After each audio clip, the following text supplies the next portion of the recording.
sat in a row, like you can't exactly just go. So I mean, I think we need to think about the layout a bit more. Like we could have done that differently. Yeah. But also just like Monty was saying about introducing it, so people actually know what they're there for. Okay. I feel like as well, a lot of the people that turned up were just there to support the acts, and they literally came, watched the person they wanted to see, and then left straight away.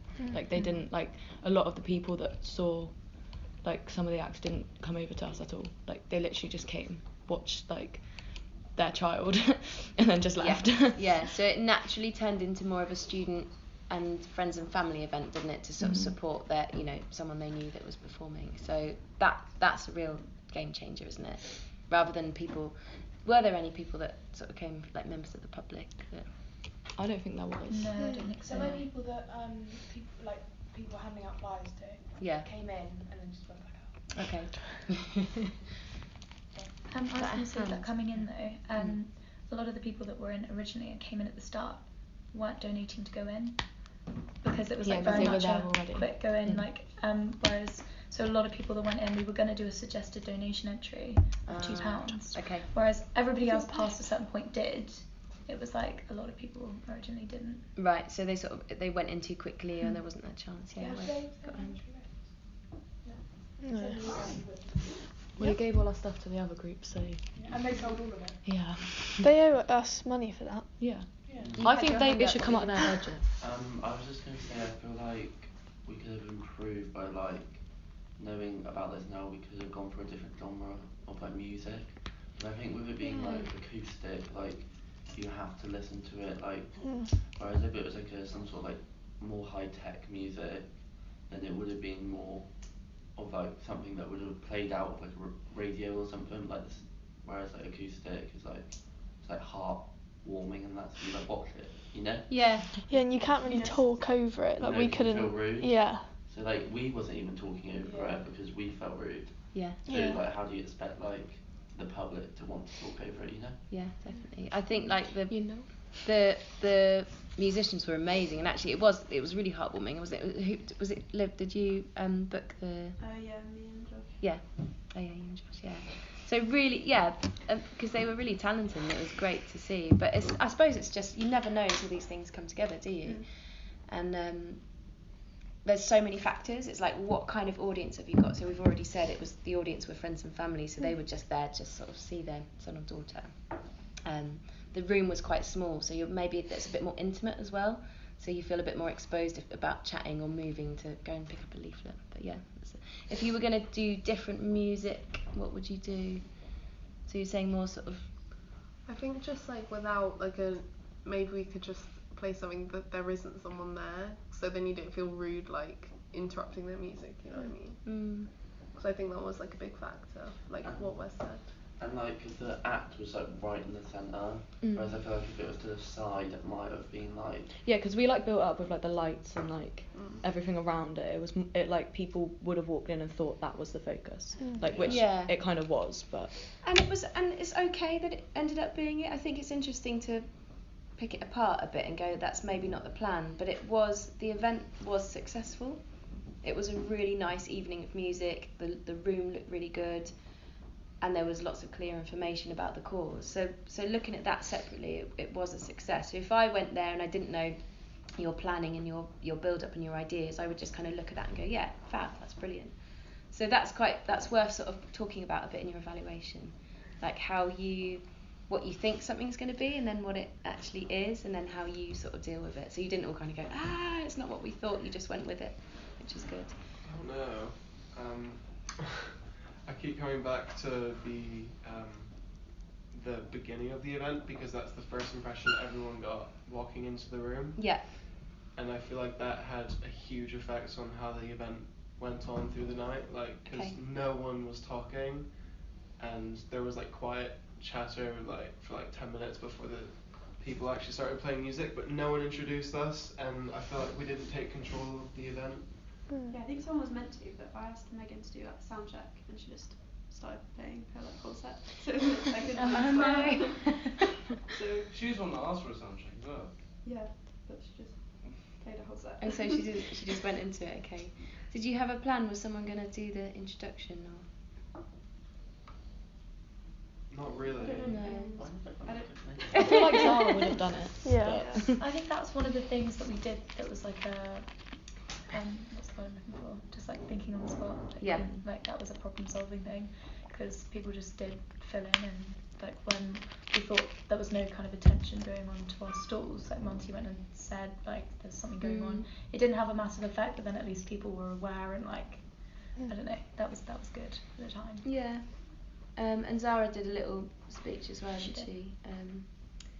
And also it's like, it's just, you know, the audience that were there, isn't it? Like, what, you know, you did a kind of welcome. So yeah, I do agree, like it's a shame that we didn't get in there just before Megan started doing her set, just to do a big old like, welcome, and that almost like allows, it sets the scene, and it allows, people need to be told a bit, don't they? Like, what are we allowed to do? What is this? Are we supposed to just sit here and watch? So if at the very beginning someone's like, there's music on, but feel free to come in and out, feel free to come and chat to us, and then we're like, oh okay, this is what we're allowed to do, because we need to sort of, we're sheep a little bit, aren't we, as humans? We're like, everyone's sitting quietly, so what were you saying to them? Were you being like... Yeah, just letting them know what's happening. Hi Zoe.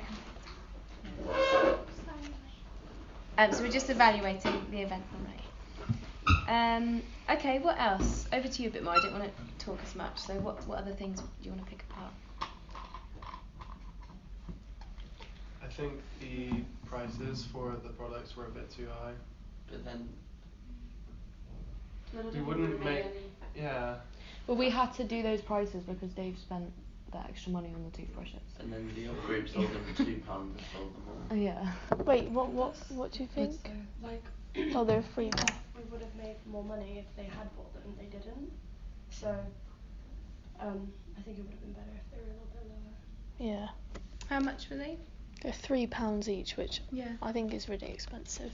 Because like people just think I could get them online for however much we could have got them for. Yeah, you can go to a shop and just buy it for quick. Yeah, from like Boots or something. So £3 was a lot of money. Yeah.